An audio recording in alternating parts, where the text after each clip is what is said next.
사울의 눈에서 비늘 같은 것이 벗어져 다시 보게 된지라. 일어나 세례를 받고 음식을 먹으며 강건하여 지니라.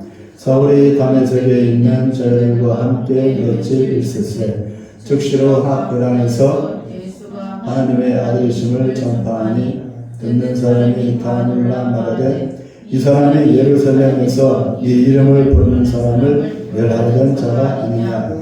여기 온 것도 그들을 결박하여 대제사장들에게 끌어가고자 하니 아니냐 하더라. 사울은 힘을 더얻어 예수를 그리스도라 증언하여 다메섹에 사는 유대인들을 당혹하게 하니라.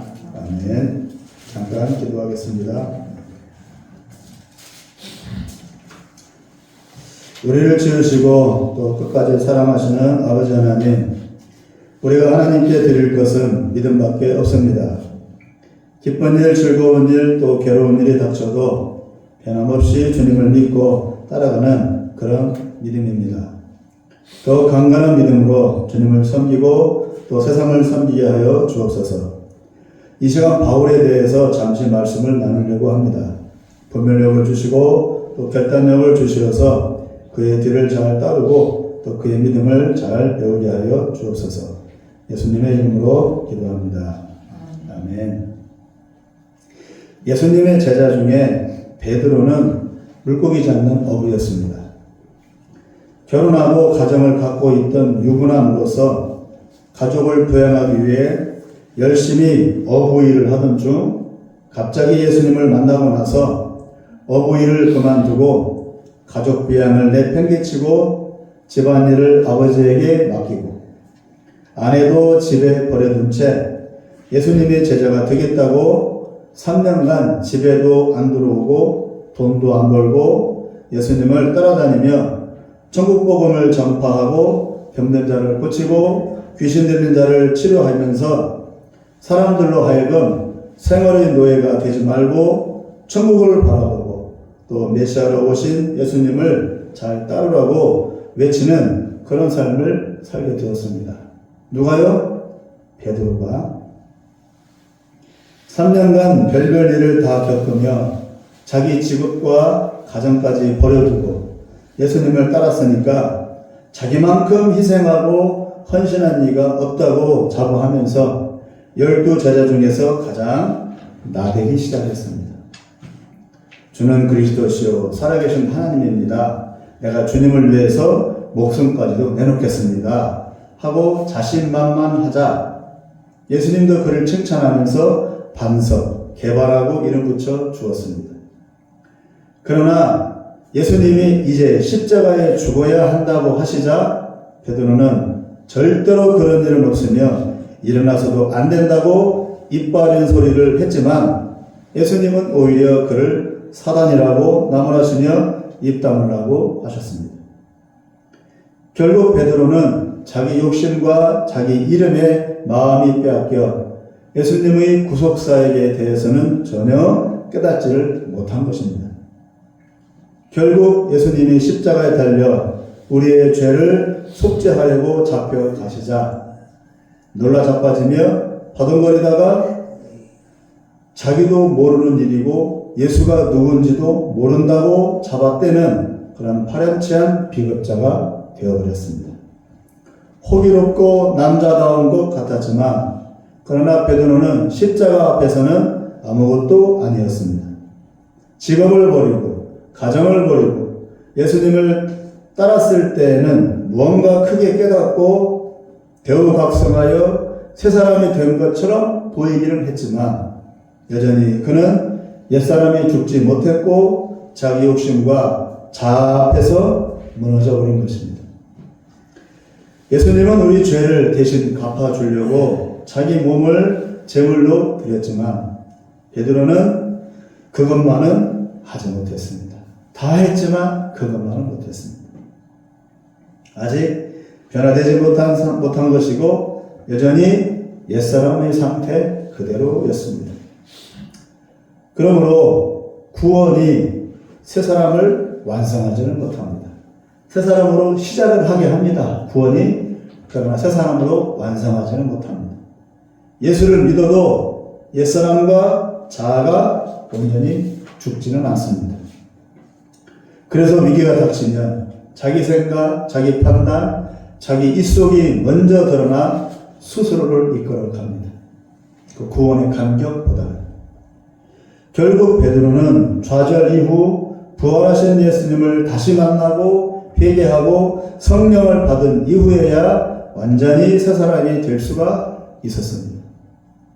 노력으로 의지로 되는 문제가 아니라는 말입니다. 그러나 오늘 본문에는 아주 특이한 한 사람이 등장합니다. 극에서 극으로 변화된 아주 매우 특별하고 기적 같은 변화를 겪은 사람입니다. 그의 이 변화가 어떻게 가능한 건지, 그리고 그 변화의 목적이 무엇인지에 대해서 함께 말씀을 나누면서 우리의 덜 변화되고 덜 깨어진 자아가 다시 깨어지고 더욱 새롭게 변화되는 그런 시간이 되기를 바랍니다. 우리 우선 9장, 오늘 본문은 9장 18절이지만 9장 1절, 2절을 다 같이 한번 읽어보겠습니다. 9장 1절, 2절이요. 시작. 사울이 주의 제자들에 대하여 여전히 위협과 살기가 등등하여 대제사장에게 가서 다메섹 여러 회당에 가져갈 공문을 청하니 이는 만일 그 도를 따르는 사람을 만나면 남녀를 막론하고 결박하여 예루살렘으로 잡아오려 합니다. 누가요? 바울이. 위협과 살기가 등등하였습니다. 보이는 대로 잡아가 감옥에 쳐놓고 심지어는 죽이기까지 할 수 있을 만큼 분노가 가득했다는 뜻입니다. 왜 그렇습니까? 그는 유대인이며 바리새인이며 산헤드린 공영원 회원으로서 골수분자 유대주의자이며 나아가 외국에서 유학하여 로마 시민권도 따고 로마 학문에도 능통하여 세상 돌아가는 일에도 알던 현실주의자였습니다. 아주 특이합니다. 지금 이스라엘에 사는 정통 유대인들은 세상과 담쌓고 살면서 오직 율법과 탈무드를 배우고 기도하는 일에만 전념하여 세상 문제에는 아주 어둡고 어찌 보면 국가에 전혀 도움이 안 되는 식충이들로 여겨지고 있습니다. 지금 이스라엘에 사는 정통 유대인들. 노가대를 하건 하나님 하다못해 군대라도 가서 나라에 조금이라도 도움이 되면 좋겠는데 정통 유대인들은 오로지 말씀 연구와 기도에만 전념합니다. 그러니 나라에 전쟁이 나건 말건 경제사정이 좋건 말건 누구가 죽거나 말거나 그들은 신경을 안 씁니다. 오로지 율법과 기도밖에 안 합니다. 눈과 귀를 가린 채 하나님만 바라보며 사는 이들인데 바울이 바로 이런 정통 유대인이었습니다. 그럼에도 그는 그리스 로마 철학을 배우고 로마 시민권까지 따낸 해외 유학파였습니다.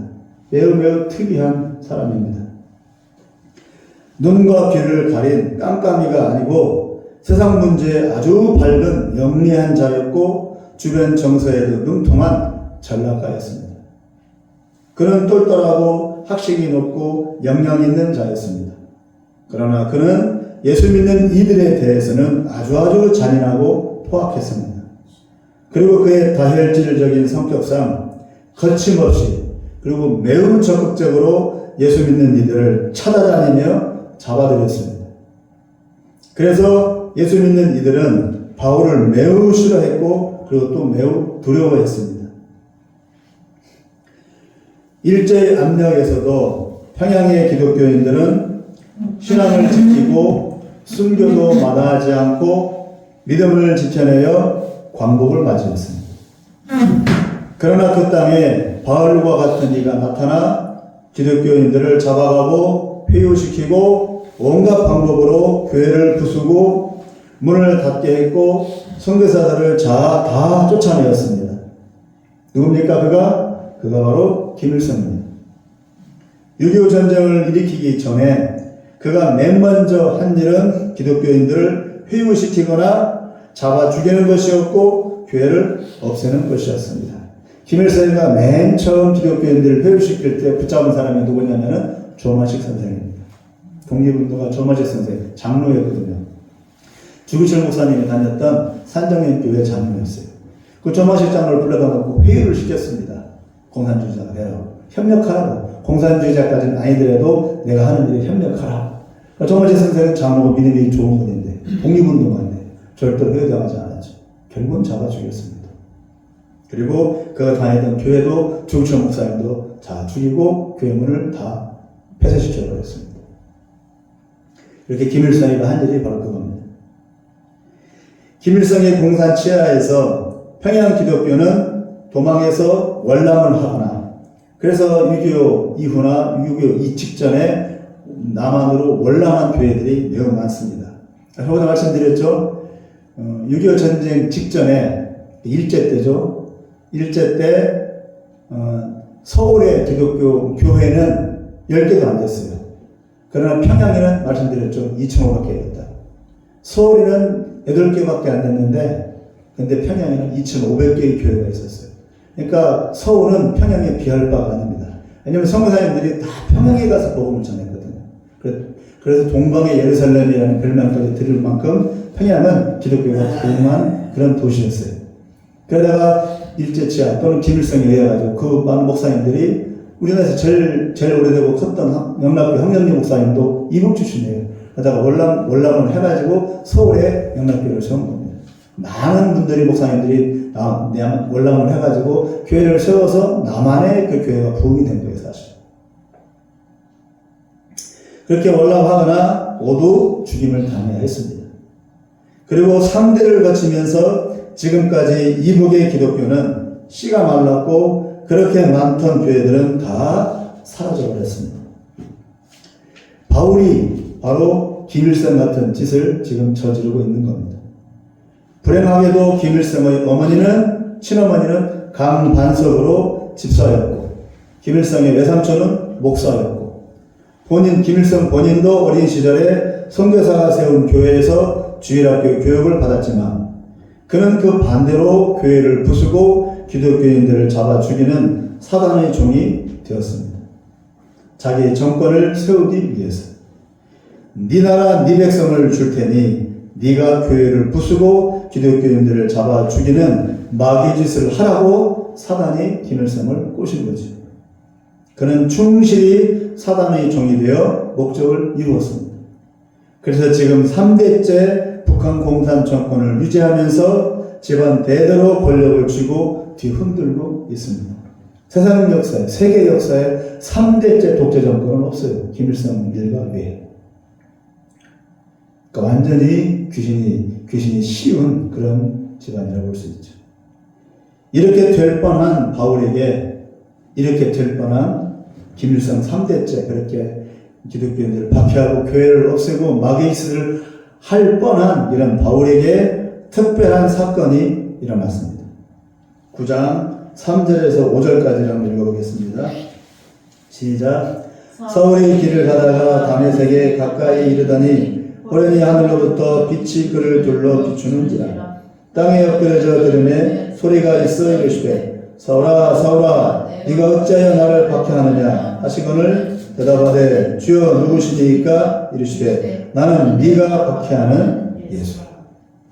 예수님이 직접 나타나십니다. 예수님이 그의 앞에 직접 나타난 것입니다. 말에서 굴러 떨어질 만큼 크게 놀라 누구냐고 하자 하늘에서 예수라고 소리가 울려 퍼졌습니다. 이 소리는 분명 하늘에서 나는 하나님의 소리인데 그 목소리의 주인공이 예수라니. 하나님의 이름을 들먹이며 신성모독하고 유대인들을 미혹시키는 이단 괴수라고 여겨서 이제껏 그들 무리를 잡으러 다니고 있는데 그가 하나님의 아들 예수라고? 8절 9절을 또 읽어볼까요? 시작. 사울이 땅에서 일어나 눈은 떴으나 아무것도 보지 못하고 사람의 손에 끌려 다메섹으로 들어가서 사흘 동안 보지 못하고 먹지도 마시지도 아니하니라. 눈이 멀었고 사흘간 먹지도 마시지도 못할 만큼 큰 충격을 받았습니다. 금식한 게 아니라 충격을 받아서 먹지도 마시지도 못한 거예요. 베드로는 주님을 위해 목숨도 내놓겠다고 호언장담한 이후 나는 예수가 누군지 모른다고 스스로 부인하고 나서 그 충격으로 베드로는 자아상실 속에서 펑펑 울었습니다. 그러나 바울은 이 충격으로 먹지도 마시지도 못하고 그냥 눈이 멀어버렸습니다. 오히려 베드로보다 더한 극단적인 성격이었기 때문인 것 같습니다. 사람이 한 일이 아니고 하나님이 하신 일입니다. 그래서 예수님이 직접 나타나신 겁니다. 바울은 누구의 말도 안 들어요. 지금 정통 유대인들은 우리 선교사들이 가서 복음을 전하면 안 들어요. 왜 안 들어요? 그 사람들의 성경을 더 잘 알아. 그 사람들은 모세오경을 딸딸딸 외우는 사람들이에요. 선교사들이 말씀 조금 안다고 가서 막 성경 들이대고 전도하면 그 사람들은 비웃어요. 내가 성경을 더 잘하는데 맨날 몇 장, 몇 절에 무슨 말씀이 있는가 다 알고 있는데 그러니까 비웃어요. 그 정통 유대인들 중에서도 믿는 사람들이 많이 있어요. 어떻게 믿느냐? 예수님이 직접 나타나요. 지금도 이 바울뿐만 아니라 지금도 통곡을보면서 랍비가 이제 기도하고 있잖아요. 그럼 누군가 옆에서 누가 자기를 보고 있는 것 같대. 그래서 눈을 뜨고 바로 보면 예수님이 자기를 쳐다보고 있대. 그래서 예수 믿는 사람이 있어요. 예수님이 직접 나타나서 자기를 보고 있어요. 기가 막혀서 그러죠. 지금 이란 전쟁이잖아요. 이란의 기독교인들이 700만 명이에요. 태반이 어떻게 예수를 믿느냐? 직접 환상을 통해서, 꿈을 통해서 또는 자기 방에 예수님이 들어오더래요. 그래서 예수님을 만나고 예수님을 믿어요. 이란 국민들도. 지금 시대가 그렇습니다. 지금은 복음을 전하지 않아도 이미 복음을 알고 있으니까. 그러니까 그 복음을 확증하기 위해서 예수님이 직접 나타나는 겁니다. 바울도 마찬가지였어요. 바울도 이미 성경을 다 알고 있는 바리새인이잖아요. 그런데 그 말씀 그대로 예수님이 나타나서 자기가 하나님의 아들이라 메시아 사실을 보여주니까 바울은 놀라자빠지는 거예요. 왜? 자기는 예수 믿는 사람을 잡아 죽이고 있었거든. 근데 잡아 죽이고 있던 그 무리들이 바로 예수님의 메시아의 제자들이에요. 기가 막힐 노릇이죠. 이제 바울은 아무것도 할 수가 없는 폐인이 되어버렸습니다. 유대인도 그리스도인도 아닌 자아상실의 상태에 빠져 있습니다. 잘 나가던 그를 하나님은 내동댕이를 쳐버린 겁니다. 냅두면 이 사람 산헤드린 공회원이에요. 엘리트 코스예요. 해외 유학파예요. 잘 나가요. 그래서 율법사가 될 겁니다. 바리새인 될 겁니다. 서기관이 될 겁니다. 그런데 하나님은 내버려두지 않으신 겁니다. 왜 하나님은 바울의 인생에 이렇게 관여하신 겁니까? 내버려두면 알아서 잘 살 텐데 왜 하나님은 그의 인생에 태클을 거십니까? 바울이 지금 하는 짓을 계속 하더라도 교회가 사라지는 것은 아니에요. 바울이 그렇게 교회 부수고 잡아들인다고 해서 교회가 사라질 것 같아요? 안 사라지죠. 바울은 나쁜 짓만 하게 되고 죄만 쌓아가는 것 뿐이고 교회는 안 사라져요. 하나님 교회를 붙드니까. 그런데도 하나님은 바울을 건드린 겁니다. 예수 믿는 이들이 씨가 마르지도 않습니다. 바울이 이런 짓을 한다고 해서. 김일성이가 3대째 김일성이가 그렇게 교회를 부수고 기독교인들 잡아 죽였지만 북한에 지금 교회가 없습니까? 북한에 믿는 사람들이 없어요? 북한에 예수 믿는 사람들이 50만 명이나 있어요. 교회는 없어졌지만 지하에. 그렇게 잡아 죽여도 하나님의 역사는 누구도 막을 수 없습니다. 씨가 마른 것 같아 없었어. 근데 보니까 지하 교회 모르게 믿는 예수 믿는 북한 사람들이 50만 명이나 돼요. 탈북자들 고백이에요. 누구 말이 아니라. 모태똥이가 문화혁명을 일으켜가지고 중국의 기독교인들 잡아 죽이고 교회를 다 때려부셨어요. 성교사 다 쫓아내고. 그래서 중국에는 기독교인이 한 명도 없다라고 호언장담했어요.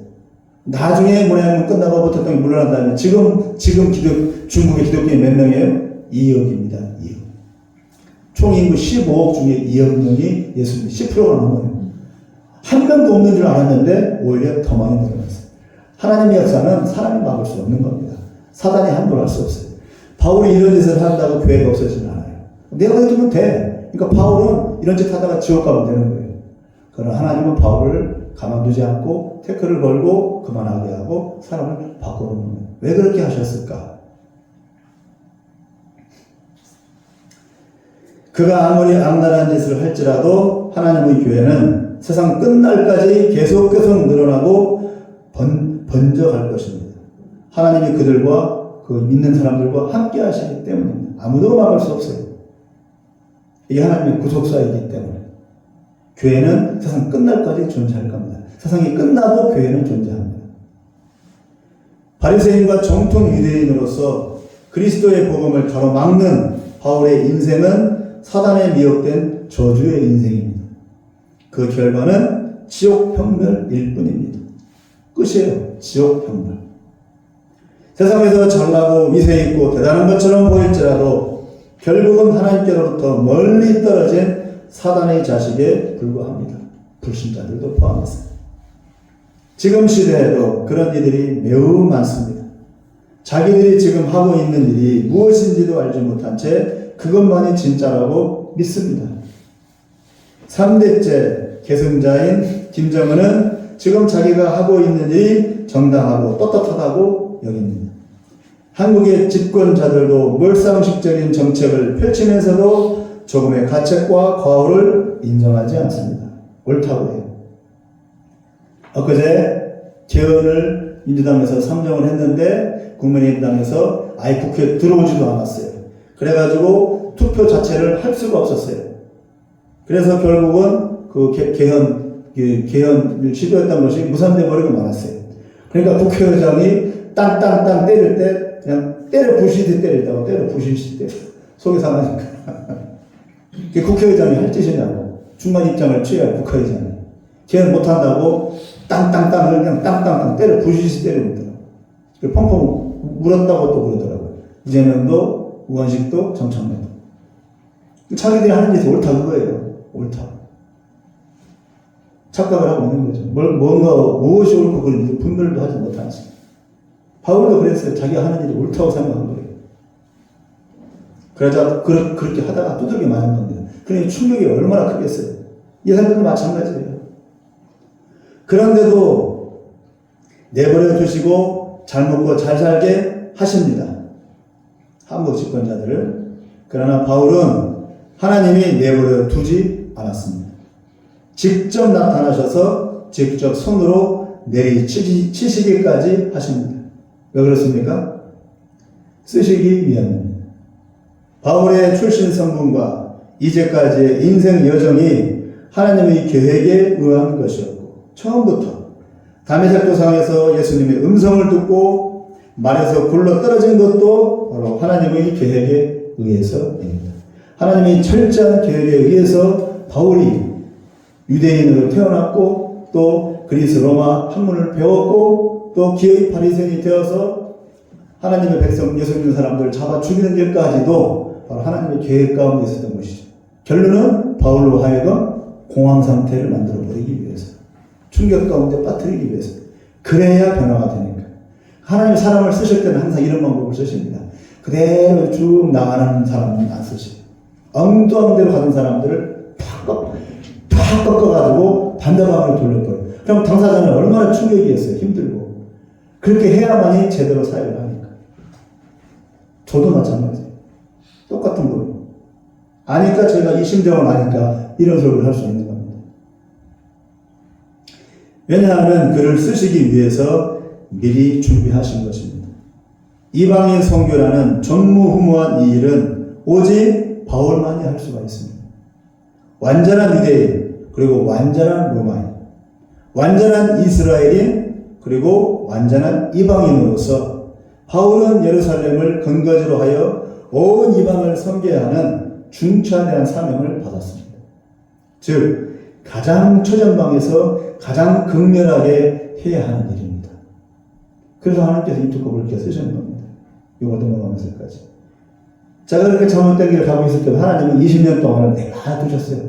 지켜만 보고 있었어요. 20년 동안. 난 그래도 이 길로 가면 잘 될 줄 알았어요. 계속 갔어요. 그 다음 마지막 고비, 홍천, 제천, 고창, 세 군데서 나오기만 하면 쏟아져 나오기만 하면 되었거든요. 난 다 된 줄 알았어요. 이제 고생 끝이다. 이제 새 인생이 펼쳐진다. 그럴 줄 알았어요. 그런데 갑자기 홍천에서부터 저로로 도미노처럼 저로로 이렇게 내려가기 시작해요. 쓰러지죠. 획 돌아오는. 그때 이제 간사도기 시작합니다. 그때까지 4번의 싸움이 있었던 겁니다. 4번째 뚫리기 맞아요. 바울의 모습, 바로 그런 모습 똑같아요. 우리 18절, 19절을 읽어보겠습니다. 시작. 즉시 사울의 눈에서 비늘 같은 것이 벗어져 다시 보게 된지라. 일어나 세례를 받고 음식을 먹음에 강건하여지니라. 비닐이 벗겨지고 세례를 받고 음식을 먹고 몸이 회복되었습니다. 가장 끝에서 가장 끝으로 옮겨진 겁니다. 이스라엘 입장에서 이방인은 바로 버림받은 사람들입니다. 이들에게 하나님의 말씀을 전한다는 것은 불가능한 일이고 해서는 안 되는 일이었지만 이미 예수님에 의해 십자가의 대속의 은혜가 모든 이들에게 퍼져갔으니 문이 열렸으니 바울의 사역은 곧 예수님의 뒤를 이어서 이 십자가의 복음을 누구에게요? 이방인들한테 전해야 되는 겁니다. 예수님이 십자가로 문을 열었어요. 이방인을 향한 복음 전파 문을 열었어요. 유대인뿐만 아니라. 그러니까 이 문을 열었기 때문에 그 다음 단계 누가 해야 됩니까? 제자들이 해야 됩니다. 그 중에 바울을 택해서 바울로 하여금 열린 이 문을 통과해서 누구에게요? 이방인들에게 복음을 쫙 퍼뜨려야 되는 일이 바울의 사명이었습니다. 이건 아무나 못합니다. 바울만이 할 수 있는 일이에요. 이제 아브라함의 언약이 성취되고 있는 것입니다. 네 자손이 복을 받고 네 자손을 통해서 온 열방이 복을 받을 것이라는 수천 년 전에 한 이 약속, 아브라함의 약속이 이제 예수님을 통해 바울을 통해 이루어지는 겁니다. 20절을 읽겠습니다. 시작. 즉시로 회당에서 예수가 하나님의 아들이심을 전파하니. 2절이요. 9장 2절이요. 시작. 다메섹 여러 회당에 가져갈 공문을 정하니 이는 만일 그 도를 따르는 사람을 만나면 남녀를 방문하고 결박하여 예루살렘으로 잡아오려 합니다. 2절과 방금 읽은 20절이 정반대입니다. 2절은 예수 믿는 사람들을 잡아 죽이려고, 20절은 오히려 반대로 이제는 예수 복음을 전하는 사람. 하나님이 하고자 하시면 불가능은 없고 기적은 이미 기적이 아닙니다. 100세가 된 아브라함이 아들을 얻듯이 하나님이 원하시고 계획하시면 그대로 다 이루어질 수밖에 없습니다. 마지막입니다. 22절요. 시작. 사울은 힘을 더하여 예수를 그리스도라 증언하여 다메섹에 사는 유대인들을 당혹하게 하니라. 말씀을 맺겠습니다. 유대인으로서 그리스도인들을 박해하던 바울은 유대인으로서 이방인들에게 예수 그리스도를 전하는 전도자가 되었습니다. 스스로 깨달아서가 아니고 하나님의 주권에 그리고 강권에 의해서요. 사람이 이를 계획할지라도 그 발걸음을 주장하시는 이는 하나님이십니다. 사람이 이를 이루는 게 아닙니다. 바울은 자기 인생을 자기 마음대로 이루어가지 못하고 하나님에 의해서 정권을 빼앗기고 하나님의 종이 되었습니다. 극적인 변화일지라도 하나님이 원하시면 당연히 그리 됩니다. 더욱이 지금은 말세이고 예수님 재림이 얼마 남지 않은 시대입니다. 놀라운 일들이 여기저기에서 놀랄 만큼 일어나고 있습니다. 그럼에도 불구하고 우리의 발걸음을 주님이 인도하시며 우리의 삶의 주인은 바로 하나님이십니다. 주어진 현실에 뿌리를 내리고 그곳에 박히기보다는 주님이 이끄시는 대로 믿음으로 순종하여 나의 뜻이 아닌 주님의 뜻을 이루어가는 우리 삶이 되기를 바랍니다. 우리의 인생이 우리의 계획대로 설계대로 되어지지 않을 수 있습니다. 그럴지라도 순종함으로 하나님의 뜻에 자기 인생을 내맡기는 그런 믿음의 모습이 필요합니다. 반드시 그런 일이 각 개개인에게 있을 겁니다. 반드시 있어요. 이런 일을 당했을 때 당황하거나 황당하거나 그냥 끝까지 고집을 세워서 나갈 필요 없습니다. 일단 하나님께 내 인생을 맡기고 하나님께 의지하는 그런 믿음의 모습이 필요합니다.